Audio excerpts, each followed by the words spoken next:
This is Brad Hutchings, and you're watching the Break It Down show with Pete A. Turner. That's right. That's me. This is my show. That's what I was supposed to do, right?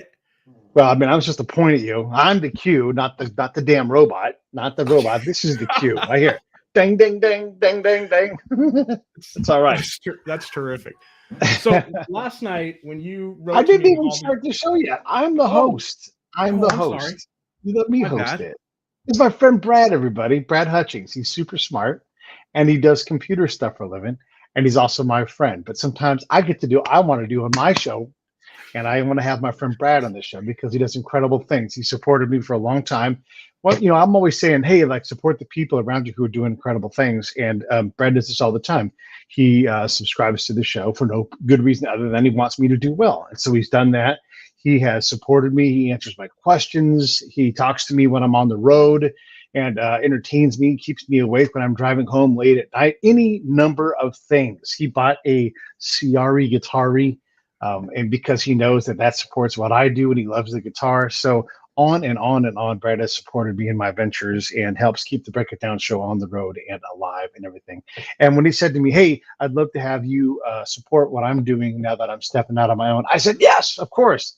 I would love to support Brad and what he's doing with his ventures. And so with that weight lifted off of my conscience, I thought, I'm going to have Brad on my show today and talk about whatever he wants to talk about. So, Brad, what do you want to talk about?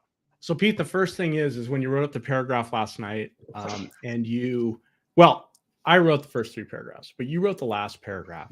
And as I read it, I was like, no, I wasn't teary-eyed. I'll just fake it right now. But that's what I'm always going for. That is what I'm going for, is that I do something that someday somebody's going to write a couple of sentences about and say, this guy came in and kicked ass and did something to me that meant something. So that meant something to me. And that's what I'm always aiming for. It's what I aim for in my work. It's what I aim for in my friendships. Of course, it's what I aim for with, supporting the Break It Down show, because when you break out and you're the next Adam Carolla, 10%, buddy. That's right. 10%. 10%. That's good. All right. Yes. Sorry about this. Just a second here. I've got some echo for you. Yeah. I'm going to mute my screen share. My screen share is backstage. He'll be ready to screen share. So one of the things that you and I have done lately is we both joined Barry Katz's Blueprint for Success. Yes, we did. Yes. Now, I show up to that. You, not so much. But I think if you show up a little bit more, one of the things that you will know is Barry is obsessed. He's obsessed with a former client of his, Louis Anderson. Of course, Louis passed. Well, Louis was a big fat guy. And so what Louis would do before he was famous and Louis Anderson and, had residencies in Vegas and everything else, is he would go on stage and his first 3 jokes would just be basically acknowledging that he was fat and unhealthy and likely to die on stage. Right. And so I think what we're going to do is, first off, all right. Yeah. The long hair. All right. So this wasn't a thing 15 months ago. 15 months ago, it was, short buzz cut, been that way for 20 years. Why do I have long hair? Because you know what? I started growing it out and then I started coloring it and I'm like, hey, that takes color really well. And then I just kept growing it out and then the color stuck better and there's no gray. And so the long hair is basically a platform for color. It's because I can. I did find myself on a lot of calls, hair shaming people, in their 30s. They don't have any hair or they don't have permission to grow it out for whatever reason. And I did, and I could just show up. I don't have to say anything. It's just showing up and having my camera on and they know. It's kind of like the teeth thing, Pete. You do this too. Someone has really, really jacked up teeth and you just go, hey man, how you doing? And you got the best teeth in the room. So I know you do that. Is this a comedy bit right now? Is that what we're doing? No, this isn't a comedy bit. This is reality, man. I mean, make a comedy bit if you like, but this is the truth, dude. This is absolutely the truth. So that's the blueprint in the room. The other blueprint is, I'm kind of a heavy guy with long hair. We're working on that. De-stress from work and stuff like that. That will take care of itself. So with that out of the way, you guys know that, what the deal is with the hair, what the deal is with the weight. And we get past that, we can talk about some cool things. So the past 11 weeks, 12 weeks, whatever it is, I've been working on a new product. And I dived in and decided this is what I was going to do. And I did it. So what you might think of it as is PowerPoint presentation with product interaction. And it is great for software, website, and demos, sales calls, and webinars. You know, if you're demoing software, you know, maybe you're on a sales call or something, you throw up a PowerPoint and you show up all the things it can do and whatever on PowerPoint slides. But extend that a little bit and you can incorporate your demo basically into your deck. So that's what I'm going to show you today. It's great for hands-on labs, demos, and training, those of you who know what it is. I look back to who really inspired me with this. And, you know, it wasn't really my last job so much. It goes back to a professor I had at UC Irvine. His name was Lee Osterweil. And this is in 92, 93 grad school. And he guest lectured for software engineering course I was taking. And he talked about how he had his grad students basically trying to write programs, if you will, for everyday tasks like recipes or sports games or whatever else. And it just was really interesting. I thought, computer's not the only thing that can be programmed. People can too. And so I've seen this over and over and over in my life where I want to write down instructions for somebody and I don't quite have a good formal way to do it. And a lot of times as you have somebody going through a demo, if they're doing it hands-on, or let's say you have a sales engineer trying to conduct a demo, he's not terribly familiar with the product yet. He doesn't know how to, you know, like free flow and talk about it and stuff. You can kind of program them. And so that inspires a lot of this product. It's something, you know, I've been thinking about for 30 years. So let's try a quick demo here. I'm going to see if I can make this work. I have to have the right mouse. That's a good thing. So I'm on the mouse on this computer, which is the screen share computer. I'm going to share a window. I will tell you about this window in a moment. Can you put it up on the screen, Pete? And you can put us up 2 to the left of it, just like that. That's amazing. And then you can get rid of, I love Barry, but you can get rid of him for a minute. I need to close this because this isn't quite ready for demo. Now it is. Oh, and you know what? I did not clean up after I did my last demo. That was embarrassing. This, in case you're wondering, is a Windows console. Okay, it's running in what's called Hyper-V on my Dell laptop. Windows Pro lets you do this. You just have to have enough RAM and enough disk to do it. Okay, so I spent $2,500 on this laptop. It's super for giving demos like this, and I can screen share this, and I can screen share this with sound as well, as you'll see. That's kind of important to me. So let's launch this. All right, for today's build, you can see I did build this today. I have the about box, the license thing come up for about 20 seconds, just so I can tell you some of the detail I put into this. Like for the license, I have an icon for the licensee. It's in the license file. This guy's name is Marty Gra. Okay, that's his real name. It's not a made up name. And he had a little picture of a like a chalk outline with his monogram there.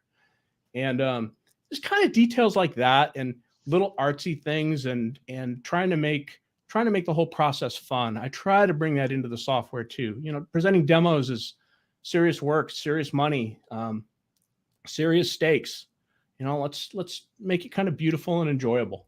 So think of it as slide flipping like in a PowerPoint deck. In fact, that's what I started with, was a PowerPoint deck. And first thing is our little logo here. I'm not sure if this is the final logo yet. Maybe the brain isn't going to be pink. Maybe it'll be blue. I'm not quite sure. It's kind of a bubblegum look. I'm not too sure about it. I may have our mutual friend David, the artist from Ghana, draw me a new logo. Not quite sure yet. But there's some things that are still left to finish off. Use cases. Okay, lab guides. Demo lab guide. This is if I'm giving you a demo of software, and this is a lab guide to help me through the demo. Hands-on lab guide. This is if I sit you down in front of this and say, hey, why don't you work your way through it and learn about the product as you work your way through it. QA lab guide. Testing software is difficult. You typically have like scripts that people follow to do the tests. Sometimes you have some automated testing, whatever else. If you can write that up, you can sit somebody in front of it and they can go and test it and validate your software is good when you've made a bunch of changes. Lab environment build out. So you have an environment like this. You know, this is just a single Windows console, but you can imagine lab environments that have, you know, 20 virtual machines in them or whatever. We can build them out this way. And there's some good advantages to doing that. I will address that in a different video.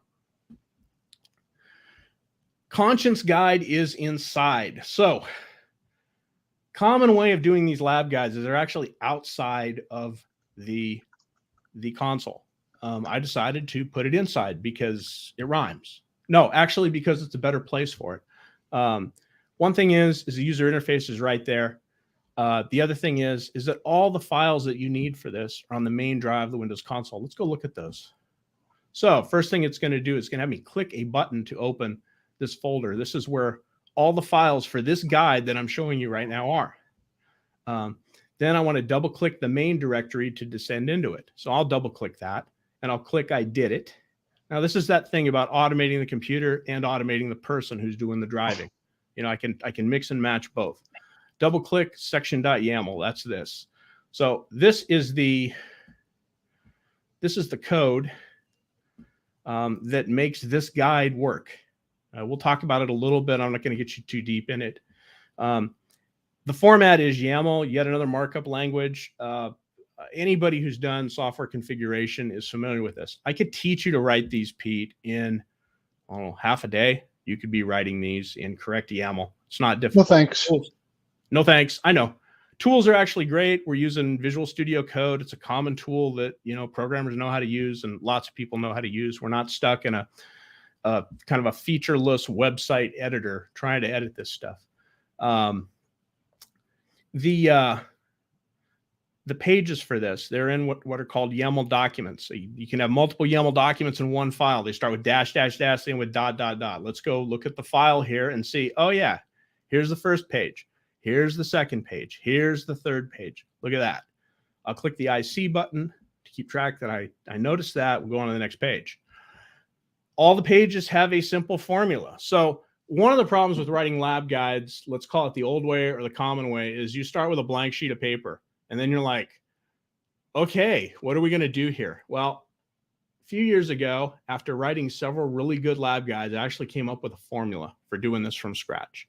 And it is show a picture, describe the picture, list some actions that have to be done, show a picture of the result, describe the result, rinse, repeat. You cannot write a bad lab guide if you do that. Now, you give people the recipe and you say, hey, go ahead and do this. And they're like, I don't want to follow your recipe. Your recipe, I want to modify it a little bit. I don't quite like it or whatever else. And they can end up writing some bad lab guides and it takes them a long time. So one of the things I did is I thought, I'm going to bake the recipe into this software. You cannot write a bad lab guide because you cannot veer from the format.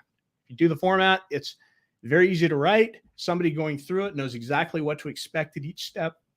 They're not confused by what they see. Next page. So you can see here all these things: ID, title, start media. This guy has a start description. He has some tasks.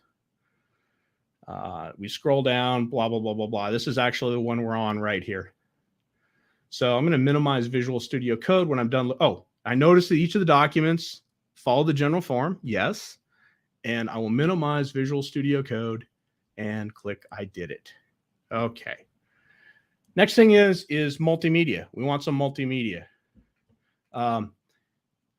Start and result media can be image, a video, or an audio clip. Your lab presentation software needs to support sound if you're going to do something that has sound.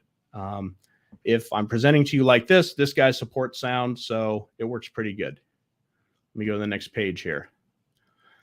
Look at this. I got a video and it's telling me what to do up here at the top. Pete, you've seen this video because you and I use this video for the PowerShell Bros lab guide, conscience guide. But it's suggesting that I click this. Oh yeah, there's some instructions here that say, yeah, click the blue PowerShell icon. Let me do that. So I'll do that. And then I'm going to say, I did it. Scroll down. Here's a button to arrange this window. And look, it arranged the window on the desktop really nice in relationship to where this window is. That's kind of nice. I scroll down. Look at this. This is the result. It looks kind of like my desktop. Okay, next page. This guy is going to say, let's close the window. And he's got a little video for that. So that's what I'm going to do. I'm going to click the X. I'm going to say, I did it. And then I'm going to come down here and I'm going to look at the result. And I'm going to say, it doesn't look like my page because I pilfered this from our last presentation. I did not account for this window being there. But in a real presentation, I would do that. Let's go to the next page. Well, will you look at this? Can you hear him, Pete? You cannot hear yourself. Just a second. I'm going to fix that. While you work on fixing that, I'll say, everybody, hey, this is Brad Hutchings. He's got some fantastic software. He's showing you how to build a lab guide live right here on the Break It Down show. It's the software that he built. We're letting him demo it because he's my pal. And he's showing you this, and he'll talk a little bit about this. Right now, the guy on the screen talking is the boss, the character that we developed to help him display the characteristics and capabilities of this software. This coach character is a funny character that we developed based off something that I do for my friends, and it's a stand-up of people like Jocko Willink and Donald Trump, and and I'm not conflating these guys. I'm just saying you just kind of mix all these characters together. I like to develop characters. So Pete? Yes. This guy's going to talk to me if I... Oh, no, the wrong guy. My bad. So did you notice in doing this that you waive the fee, W-A-I-V-E, but you wave it goodbye, W-A-V-E? Yes. Do you think anybody picks up on that if they don't see the writing? No. No, I don't think so. We did a lot of good work on this particular script, and right. Look at you. You got your. I got one too. All right. You want to? We're doing our Power Bros protein shake toast. Yeah. We will move on from. We can put a link up for the video. You guys can watch that. We will. We'll have that. Involved in that. Let's move to the next screen here. I'm going to mute myself because it's got some video. It got an intermission, believe it or not.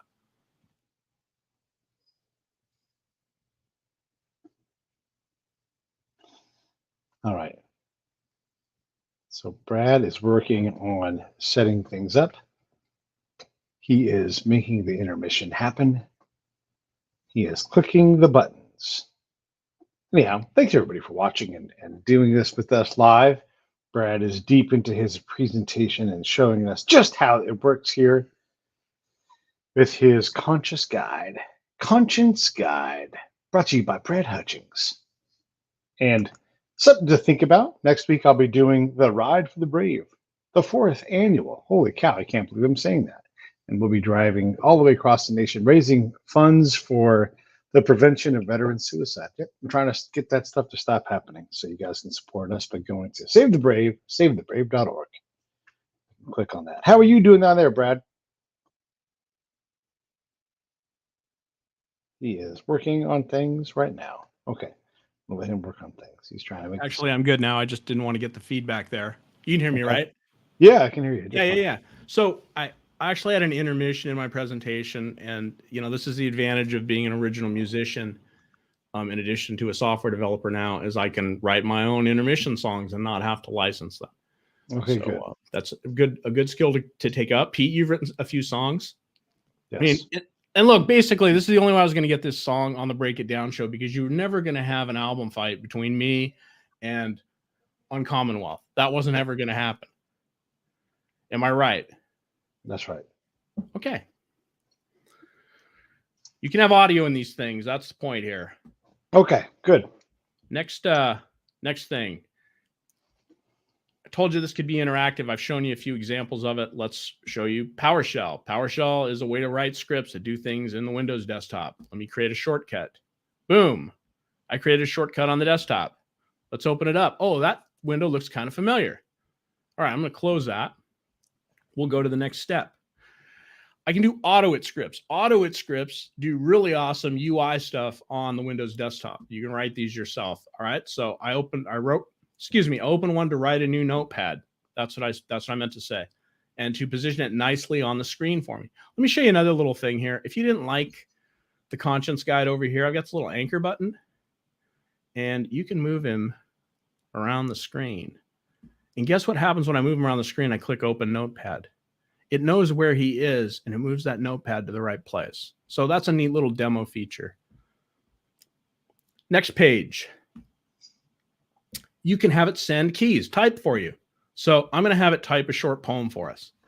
I really like this poem by Rudyard Kipling. I memorized it in 8th grade, and I continually look back on it, and I find new inspiration in it, like every time I look back on it. So, of course, I brought this up because I wanted to show it that it could type, and immediately what stood out at me were these 2 lines. Or watch, come on, Brad. There you go. Or watch the things you gave your life too broken. So I'm thinking like, well, story guides are broken from the beginning, but then it says stoop to build them up with worn out tools. I did not use worn out tools to build Conscience Guide. I used the latest and greatest stuff. This is basically a Java application, Java desktop application. It's really cool. The next 2 lines are really interesting too. You know, Rudyard Kipling wrote this in the 1890s. And if you can make one heap of all your winnings and risk it on one turn of pitch and toss. They had cornhole in India in the 1890s. That's what went on there, I think, Pete. And I did actually look these up. I looked these up in Wikipedia and stuff like that. And about the same time, cornhole was patented. It was part of a patent, believe it or not. Rudyard Kipling wrote this poem. Little coincidence there, but I think that's what he's talking about. All right, next page of this thing. We can have subsections of our guide. So you don't have to write like the whole PowerPoint deck. You could bring in another deck. So here's one we're going to talk about: licensing. Licensing is a giant pain in my behind. It's a very, very difficult thing to do. It has to do with how you price your product, how you want people to use your product, how you want them to interact with you, and when you want them to pay, and the whole thing. So I made a little deck about that. It's a separate deck. We're going through it right now. You can author this for free. You'll be able to download from our website. You'll be able to install with Chocolatey. That's a really easy way to install things. You'll be able to write and test your guides. What you won't be able to do with the free version is you won't be able to use it for public presentation, and you won't be able to use it in hands-on labs. Those are the 2 things that you're going to pay for with Conscience Guide. But I'd like you to author it for free. I'd like you to become really, really good at authoring these guides, because I'll have lots of customers who will love to have you write guides for them. You can present publicly for a yearly fee. So we'll have a single seat license, perfect for talented sales engineers doing customer calls. It'll include software updates for free, and that will allow you to do public presentation. So if I want to do a presentation like this to you, Pete, as I sell you Conscience Guide, I'm licensed to do it. Next page, we'll have a multi-user team license. This will be a shared yearly license file for multiple users. So you have easy license management. You just have one file rather than 10 guys trying to figure out which file goes where.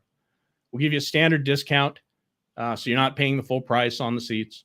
And we'll include access to talented authors at an hourly consulting rate. So I've already got people who are very interested in writing these guides who can do it, who can do a good job, who can script. And I'd like to hook you up with them to write guides for your team, for your labs. You can use it for public presentation, not for hands-on labs, though. Corporate license, all right. Shared yearly license for your organization, easy license management. There's just one file. Your whole company can use it. It's fine. Includes some consulting hours. We've built those into the price, and includes access to talented authors at hourly consulting rate for public presentation, not for hands-on labs. What do we have to do for hands-on labs? Well, you're going to buy that feature separately, hands-on labs enabled. And for this, you can do that with the team with a corporate license. And this allows labs that, let's say I open it up to you, Pete, you can go into the lab as a customer, as a support person, whatever else, and you can use this to learn about our product. And we're gonna charge you a little extra for that, because that's a pretty big feature. we're done with this particular guide, this sub guide. I'm going to click the up button and look, we're right back where we started, Conscience Guide Learning. I'm going to go to the next page. All right, we've done some manual tasks, but let me just show you that they work again. It's telling me I need to close the if window and not save. So I'm going to do that. I'll click I did it.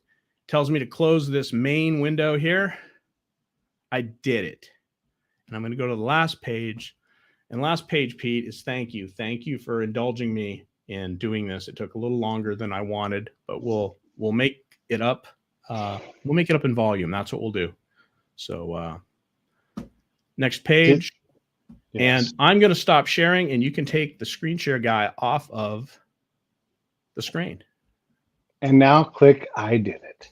Now click I did it. Good job, man. So that's the product. All right, cool. It's a sales tool. It's not free. Yes. It's not cheap. Development of this was basically pain to idea to finished product. So the pain is previous company where I worked, I did this for 8 years, but I did this with writing these from scratch without an outline, without having the ability to easily insert scripts that did things. Pain in the neck. We did it in, these were written in Markdown, which is simplified HTML, except to do anything interesting, like even have a button that pasted your password so you didn't fat finger it, you had to go into HTML and JavaScript and get it right. If you messed it up, it didn't work. Yeah, that's amazing. Yeah, and frustrating and time consuming and frustrating, which has cost you money, having a person being frustrated and trying to go back through their work, and Gestalt gets involved, and that German guy, he takes his share. Holy shit, it gets really hard, right? Exactly. It's interesting. So you talked about leaving your last company, and these points of life, there's something, right? There's something in inspiration and everything else. And I don't know if you want to talk about that point of transition, but you go from a very successful job, right, with a company that you are helping to grow. What does that look like for you? What it looks like is leaving my friends. I mean, everybody I showed up and worked with, we all worked remote. Some of us had never met. I'd say my best friend on that team, never met him, but I worked with him at a previous customer when he was a customer. And then when he was a teammate for actually 2 previous customers, we talked every day for 4 years. Still haven't met him in person. That hurts. It hurts. I'll tell you the boss and I, no room big enough for both of our egos. I don't know if he really realized that or not, but Pete, me, I have a big ego. I think it's kind of maybe 10% deserved. I get stuff done. I like to get stuff done. I don't like mediocrity. Dude is the same way. I'll tell you a very interesting story. About 6-8 months into working with him, I was talking with him, and this is 8 years ago. And we discovered that his first job out of high school literally was packaging up software that I wrote for a dude who was basically my mentor in getting into the computer business. And the packages, the software that he packaged, he would deliver to Kenwood, USA. It was called Ham Windows. And I had, as a 18-year-old kid, I had taken on this project of taking like an art project from an older guy who was developing the stuff in HyperCard and turning it into a real product for Windows machines. Like, this is a real product. Anyway, his job was to package this up, and that's kind of funny. I mean, I thought, okay, well, that's an awfully big coincidence, and then not to know about it or whatever. And you know what? If there was, if I got the position because of a recommendation or something that nobody told me about, I wouldn't be hurt by that. But I do like the story that it was a coincidence. We come from a very, very similar place. Yeah. One of the things egos, we don't fit in a room together. So as someone who knows you outside of your job, we've talked about your company quite a bit. And I've also seen you interact as a person representing your company, without, I'll just say his name. I know his name because you said it a million times. His name's David. And I've watched you. We went to Colorado together. and this has nothing to do with what you do for a living, but it has something to do with what you do for a passion. You build guitars. And Yeah. we went to go see the guys at Texas Toast Guitars, who they're in the Denver area. And you, every time you came across somebody who you thought might be an addition to David's Oh, dude. company, you were Yeah. pitching hard. And you're Yeah. like, I work for this great company. We do great things. I'm going to get you on our team. And you were pitching hard to try to improve the team. And not because your guys' team wasn't good, but because you were trying to find champions, horses, guys who maybe would want to come and join you. So you're definitely an advocate and a guy who's pulling hard on the rope. But there is a point when you think, you know what, I got to go do my own thing. Yeah. And it does hurt, right? But you do Yeah. decide to let go of the rope and go and build your own tool. And it seems like your tool is in a similar space. And I don't want to put you in a bad spot, Very but I similar do want space. to ask. I want to ask about that space and how comfortable you are where you're at in that space. I went through a lot of thoughts about that because I don't want to, I don't want to like be competing against them. It doesn't make a lot of sense. There's a lot of room in that space. They're in a very niche part that they've kind of molded out, and there's a whole bunch of things that they don't do that I could do. I do think that my first customer should be them. It would improve what they offer their customers immensely. There are people that are in that space, if you will, that have seen this, that have said, yeah, Brad, we need that. Yeah, I know. Yeah. That's why I left that company. Did it because I know you needed it, right? Yeah. I mean, you need a good way to do this stuff. So, all right. So, what's your pitch right now? To forget the demo. You and I are sitting down with David. We're having drinks over at. I was going to say something. We're going to the Peppermill. We're in Vegas at CES, and you're like, no shit. This is what I want you to know, David. And then what are you going to tell? Because you're not going to show him in the laptop. We're at Peppermill, sitting there by a open fire pit. He's already seen the look. At that point, he's already seen the demo. He's got a list of a whole bunch of things he thinks he should do or whatever else. Probably thinks he can do it better. I mean, I don't know. That'd be interesting to see. I'd like to see it because But what are you going to say to him? For years, what I would say is, dude, I've got something better. This is your opportunity to take it. You and I weren't gonna work together for as long as we did. I don't know how that happened. We're two huge egos with, trying to do two huge things, and difficult to dance with somebody like that. That's all right. Doesn't mean we can't, be market partners. Doesn't mean that at all. Look, I consider the guy a friend. I like his posts on Facebook, even after I left. Yeah. Right? I get it. No hard feelings, but like right now, if you were going to shake out a deal, what are the 25 words you say to him ahead of that? Say that again now. If you were going to close a deal right now, if you guys are going to shake hands, what are the words you say immediately preceding that? Like, hey, David, this thing is, and then look, it's a hyperspace button for your business. That's what it is. Done. All right. Cool. All right. There you go. And it's about price, and I think he'd be shocked at how low my price is for that. Like, that's not going to be what hangs us up. I see him as a corporate customer with a hands-on license add-on. That's what I see him as. Who's your dream customer? Who's your dream enterprise customer? Whoever it is. Oh, name any big company that's got 200 SEs, sure, or more. Name any big company with 1,000. Name any big company that sells software or web services with 1,000+ employees. I don't need many of them. You know what they're going to end up needing, Pete, is it's not just the software. The software is like an introduction card. Okay. It's a calling card. Yes, you have to deal with me. You have to license the software, whatever else. I need to see that you can perform that way. And then I want to line up people who can write lab guides for you, make great lab guides, make great labs.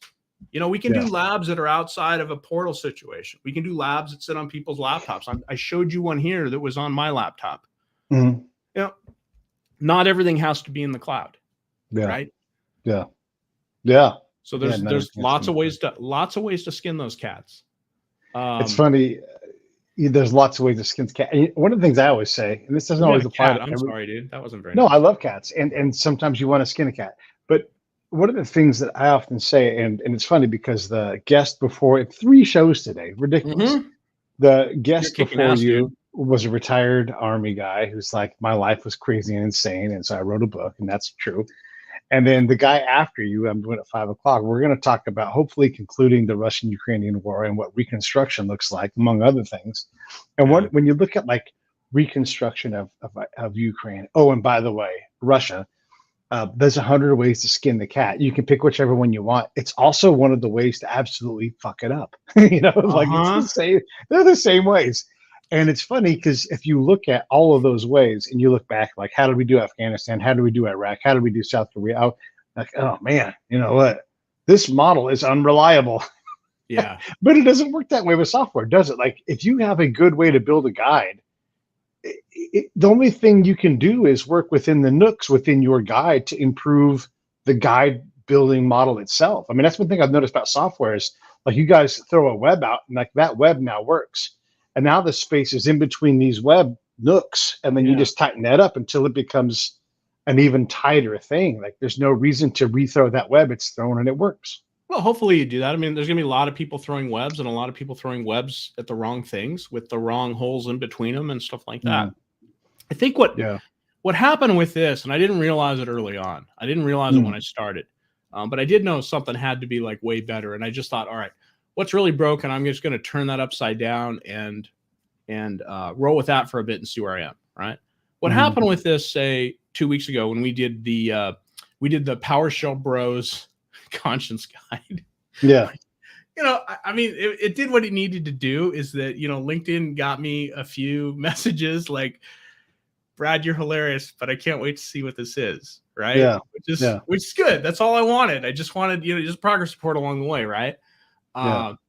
So it got that. But what I figured out from doing that was really what I'm starting with a PowerPoint presentation. It's very familiar to everybody. We didn't have a starting point for lab guides at the old place. They don't have that.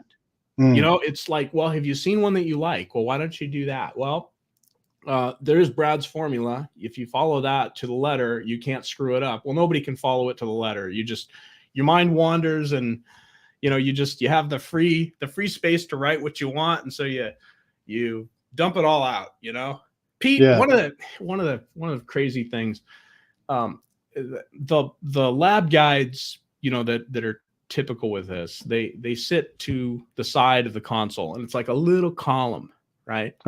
And people will try to write War and Peace in the lab guide, and because they can, you know, with colors and fonts and a bold and italic, they will turn the thing into a ransom note in a minute. And you know, this is funny because a decade ago, you know, 15 years ago, I worked on software. I actually made the software for kids to write little booklets, pictures and text, and we made online libraries for them and everything else, and they could print the books, and you could see thousands of kids, you know, becoming literate doing this. It was very, very big on Indian reservations, Native American reservations, as they call them now. And they were like kids who, you know, when they had the tools to, you know, to like make a ransom note, every other book could be a ransom note. And you just like, how do I teach these kids to like have a little bit of class and not do that? And some kids, you know, who are like fifth graders would write something and you'd be like, that's an old soul trapped in a little kid's body. That person is going to be a fantastic writer when they grow up. I cannot wait to see. This is like, I enjoyed reading those books and stuff. But the ransom note problem is you give people a blank sheet of paper and all the typography tools, they will do it. So I tried to dial that back. You can bold stuff with Conscience Guide. That's what you can do, but you don't get to choose the fonts. You don't choose the sizes or whatever else chosen for you. You don't have to make the decision. I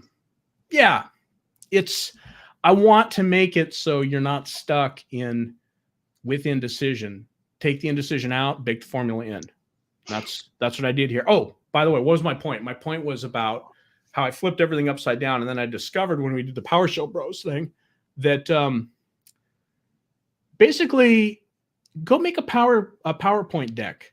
That's 90% of the work. Now figure out, okay, where do I want to put in this automation? That's either computer automation or personal automation. I can insert that in and I augment it with that. Wow, that's a much easier way to write a lab guide. Let me tell you. You know, whenever I happen to do a presentation somewhere, they always want me to do, you know, like, hey, I need your deck. And I just don't do them anymore. And so this is my slide I always say, and I swear to God, this is true. So I'm gonna here you go, everybody. Everybody's gonna love my presentation. I swear to God, this is not gonna take long. So everybody bear with me, but do pay attention. Here it comes. There's my slide right there. Notice at the bottom it says your mind-blowing content. And that's it, right? Because I am the content right here. This guy, right? Right. That guy right there. Right. Well, a lot of the times, Pete. Now look at this. Let's say you join up and you become a sales engineer for I don't know, pick a company, IBM. Yeah. And you're selling some solution. Yeah. And week 1 through week 4, you don't know squat about the solution, but you do have a guide prepared for you, and you can flip the slides, and you can do the automation, and you can walk through it, and you can look like a freaking expert. And you can close deals, right? Yeah. Well, that's what I want to help you do. That's what I want to help your team do. And I'm not trying to undermine what you're saying. What I'm saying is that when you give some, no. What I'm saying is when you give someone the ability to write, they don't know when to shut up. It's like having an open mic at a funeral. Like, it's just a bad idea, right? Like, he's like, oh man, don't do that. You know what? We're gonna have an open mic. It's gonna be in the corner over there. We're gonna record something in private. Then nobody will go over there and talk. I gotta tell you, open mic night at a funeral would be a pretty cool idea. For a TV show that is canceled right away. Yes, the other thing I wanted to say pitch that to Gray Cats. Along the way of what you're doing, and I'm being serious about this, but in a joking way, is these things need automating a little bit, like the startup pitch deck. There is a formula for this, where you can literally package, like, these are the pitch deck elements that you have to have. Number one, you will wear a puffy vest from Patagonia. Go buy it. It'll be black or charcoal, whatever that color is, right? Right. You know what I'm talking about. Collared shirt for you. You will buy business shoes with sneaker soles on the bottom.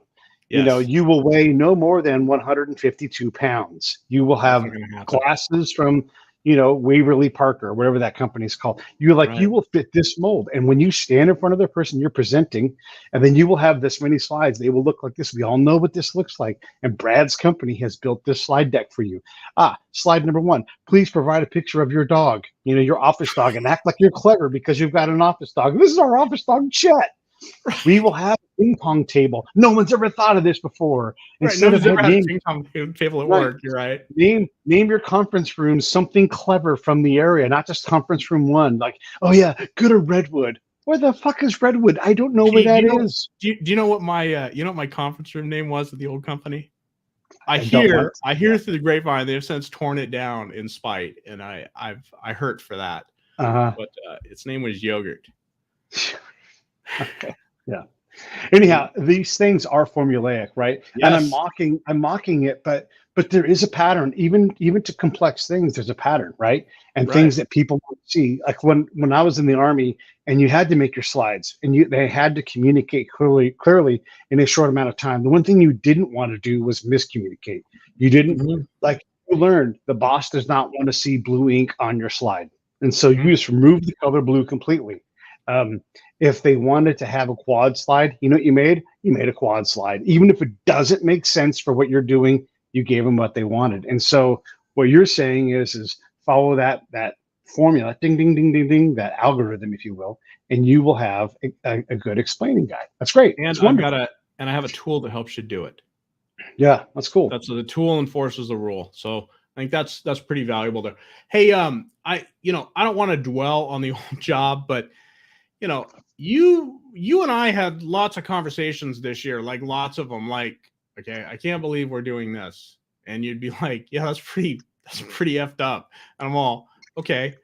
So I've kind of made this list and inverted it for my future company, like what it's going to look like. And I have this, and I thought we could go through this, just to kind of get close and to wrap. Oh, that's right. You've got an actual outline I'm supposed to be addressing. It's all right. No. You're doing good. I'm keeping you on topic. Really good. Okay, good. You just don't know I am.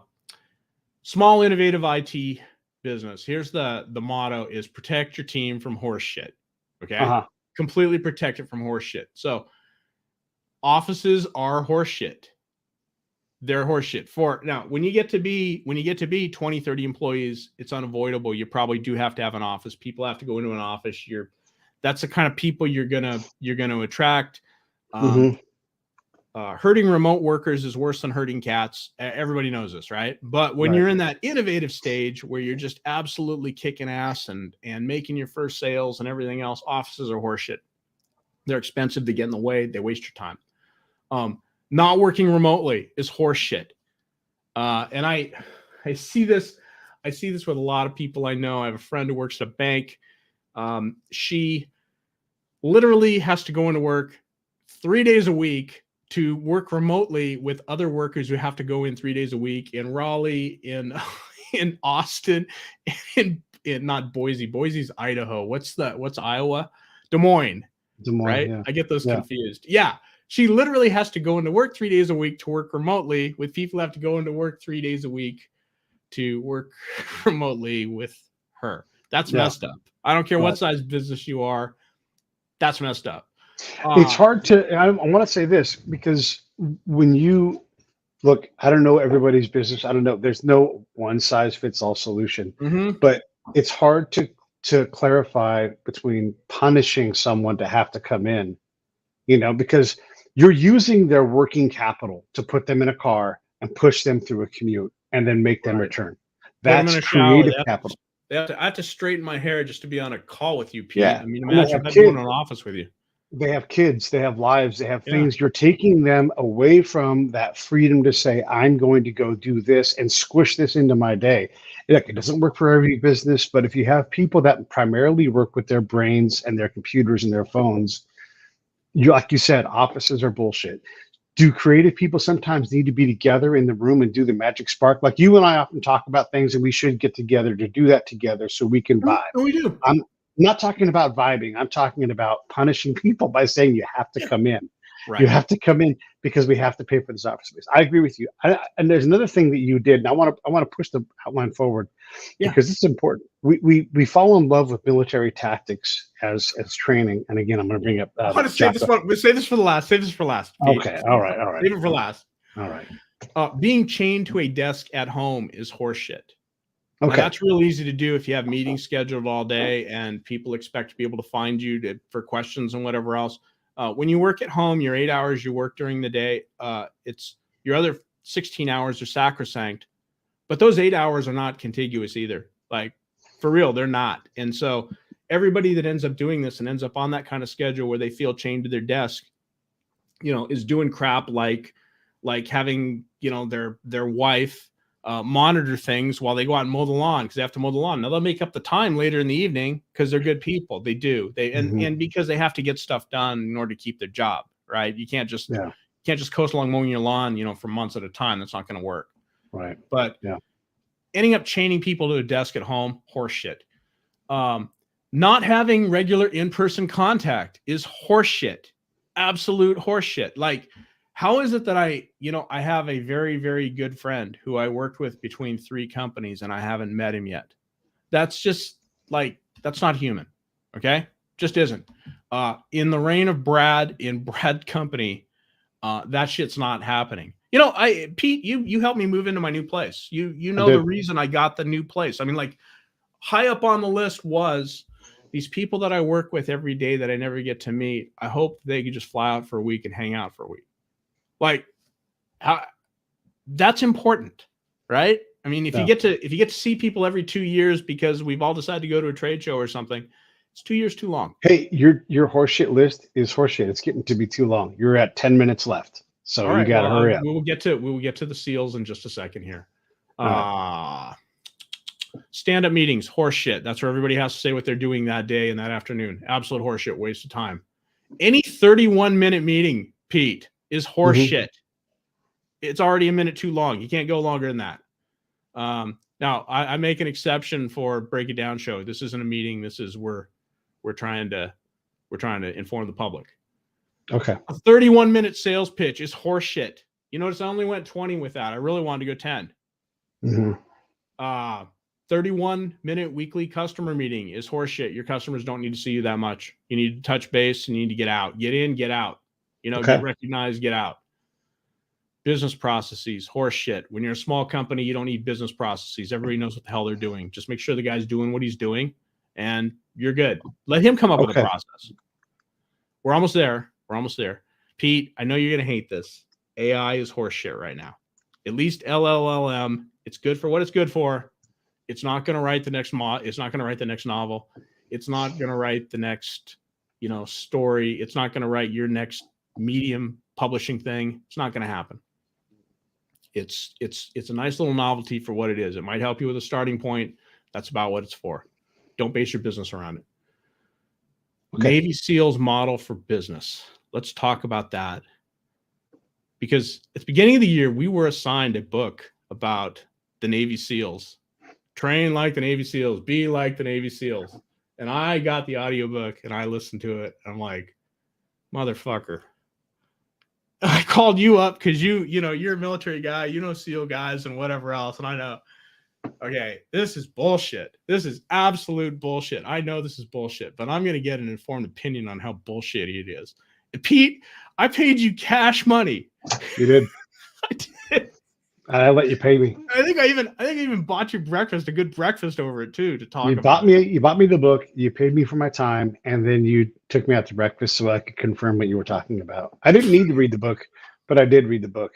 And look, a lot of these things and we'll pick on the SEALs right now, but yeah, look, I've had friends in my show, they talk about it, they talk about leadership, they talk about all these things, and all of this masturbatorial special operations, spies, all that stuff, where we try to emulate them in the business workplace. Oh, stop a minute. Pete is not a SEAL, was not a SEAL. Pete was a spy. Yeah, it legitimately was, right? Yeah.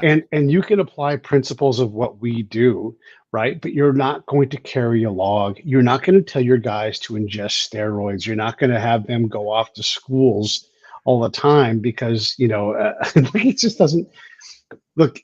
SEALs go in and they they go as part of what could be questionable wars.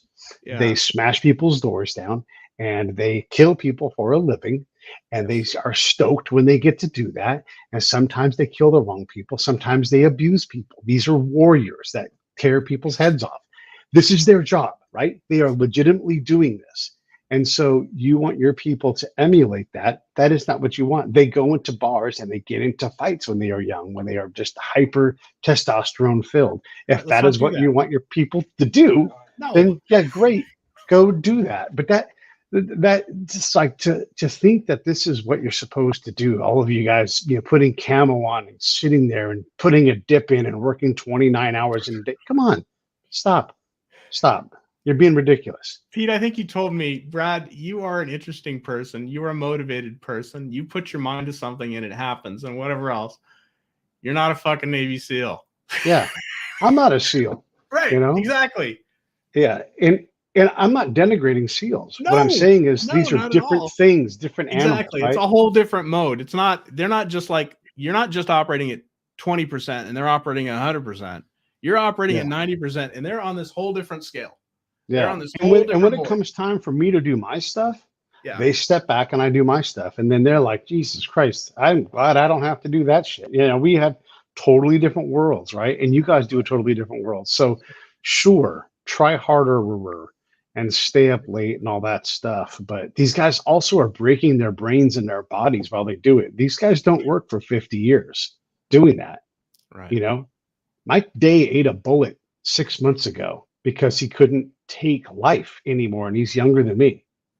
Yeah. This is what happens to SEALs, legitimately. So when you look at that, you have to think, what am I teaching my people? Go learn about Billy Graham as well. If you're going to learn about the SEALs, and go learn how to have a revival in a tent and bring people from alcoholism and walk them out the door, believing in something so that they change their life completely. You want to do something, go do that. And I'm not saying that Billy Graham is the answer, but there's different ways to solve different problems. So look, you hit the serious points on this. This is like a huge risk. This I should not do. Okay. But I will tell you, the joke immediately was, because I was the joker and the prankster and always wrote good material. But we had an intern, his name is Long. He was born in China. This is a smart freaking kid. This is a smart kid. He comes to us not knowing the first thing about business and the importance of communications and everything else. And I feel like I took him under my wing and I tried to show him everything I knew. And he picked up on things so quickly. This is a smart freaking kid. Okay. There's a chapter in that book where they're lined up in their 2 rows or their 2 columns, and they're going to immobilize. What's the word? They're going to get rid of a terrorist who's shooting from a building. But to do this, they have to get over this razor wire fence. And so one of the SEALs, the front one, flings himself over the fence so that the other SEALs can march over him as he dies of razor wire puncture wounds and whatever else. And I'm like, Long is the tallest of us. He's the guy that would have to do that. And Long's going to go and jump on this, and we're going to march over Long. That's right. And yeah, I really shouldn't have told that part of the story. That's going to get me in trouble. That's the part that's going to be like, Dave's going to be like, well, why'd you air that out? I'm like, because it's fucking hilarious, man. That's why. Yeah. I mean, yeah. What can I say? Yeah. But at Brad Company, we're not doing Navy SEAL shit. We're just not. We know we're not. That's the point. And when you act up on the team and you don't, when you act out and you act up, your gear ends up in the hallway, and they change the locks on the door, and you're no longer on the team. You think about that. And so when you do things, and look, we're talking about SEALs or group guys, Green Berets. When you can't fit within the team dynamic, we're talking about unity over diversity. Am I making myself clear? When you want to have fluffy clawed slippers on and a cape at work, and you have to have a wave machine so you can focus and do your coding, that won't work here. Right? That doesn't work here. It's all alpha, alpha, alpha, alpha, alpha. You cannot be a theta male in this world. It does not work. And so when you have people read stuff like that, you have to be very careful about what you're trying to extract from these lessons. I mean, obviously it's not literal. It's supposed to be figurative, but like I couldn't get right. What are the figures that you're actually using though? Yeah, I couldn't even get my head around the figurative. It was just hilarious. Yeah, yeah. So, but when you're trying to combine these worlds, it's like, men are from Mars, women are from Mars is the god of war, So let's understand that. So Venus, my friend, is hot. Yeah. So what is the god of technology? He's some dude. He's some dude somewhere else in some different planet. He's from the planet Vulcan, right? Yeah, you guys love science fiction. So don't be from Mars. That's not your world, Right. Talk to yourselves and figure out how to run your own companies. Sure, bring in elements of hard ass leadership and that kind of thing and accountability. But how many IT leaders are accountable like a Jocko would want you to be? Yeah, I think I don't think you're accountable until you blow up, you fail. I mean, it's a lot like Nassim Taleb talks about in day trading and stuff like that. Is you're on a winning streak, everybody's on your side. When you blow up, okay, goodbye. Mm-hmm. Yeah, it's pretty brutal that way. Yeah, and I'll tell you, I don't think a whole lot about Taleb. I don't. I think that he's got weak character because when he gets things wrong, you don't see him running around going, Totally agree. Like you don't see him going, oh, he's horrible. But I think his Black Swan, just be able to put that out and whatever else, explain it, useful thing to know. I don't like the guy, but he did contribute some useful knowledge. Pete, one last story, and then I want to play us out. Okay. All right. Last story is, we did not engage in agile development. Okay. Agile development is what has taken over our industry. These are freaking weirdos who have turned an industry into horse shit. And, you've probably heard about this in management as well. There's sort of a waterfall model. You specify, you design it, you specify, you implement, you test it, you ship it. Okay. And then there's sort of a circular model where, you kind of do these things round and round and round, continual improvement and stuff like that. Well, agile development took this thing called the circle model, the spiral model, and they said, this is what it really is. And, if you're into agile development and whatever else, you can get a certificate in being what they call the Scrum leader. It's a cult, dude. It's an absolute cult. And they have these things, this thing called a Scrum. That's a meeting. And then they have these sprints, and the sprints are 2 weeks long. And in the sprint, you're supposed to get everything done that you're supposed to get done. And then guess what? You have a weekend off, and then you start the sprint again, and everybody's expected to work 50 hours for the sprint. I mean, it's complete worker exploitation, just disgusting. But the people who believe in it are big true believers. And I came up with a word for them the other day. I Googled this. Nobody's really used it. It's been used about 4 times. Scrum guzzlers. That's what they are. All right. That's good. I will end my show. I decide when we're done. And I have a little line there too. When there is a Scrum, you know what else there is in every Scrum? What's that? A hooker. Yes. I don't see any hookers and any scrums that you're talking about. And that ain't right. So Pete, sex workers have a role. I'm going to play us out. I used to try to do this at the old company. Everybody would leave. So you're going to let me play us out. I'm going to turn the mic up a little bit. Yeah, you are. All right. Okay. All right. And this guitar, by the way, let me fix my focus a little bit here. Okay. Brad's going to play us out for about 8 seconds. Here we go. Yes. This guitar is from my friend Chris Tapp at the Cold Stairs. This is my dream guitar. I cannot believe I have this guitar. You're out of focus, Brad. I know. I'm terribly out of focus. Darn it. Just get the play in because you're wasting our time. Yeah, you're right. You're right. Wait.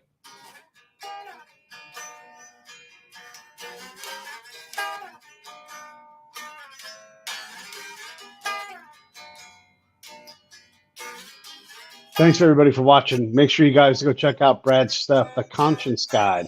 Or as I like to call it, The Conscious Guide.